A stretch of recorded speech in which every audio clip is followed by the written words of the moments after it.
If you want freshly baked bread tomorrow morning, try this recipe. It comes out great every time.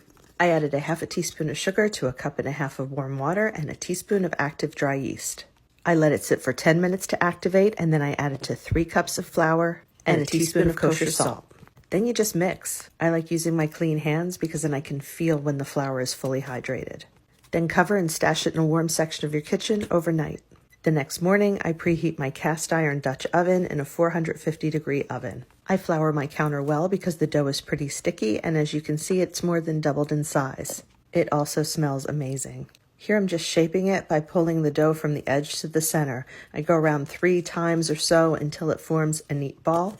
Then I flip it over and put it smooth side up on parchment.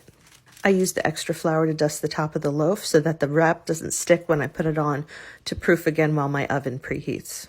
I use a bread lamb to cut 2 vents, but you can just use a sharp knife. 15 to 20 minutes later, the pot is hot and ready to go. Lid on and into that 450-degree oven for 30 minutes.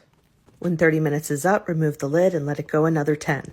I highly recommend doing this with a Dutch oven, but if you don't have one, people have said that using a casserole dish works.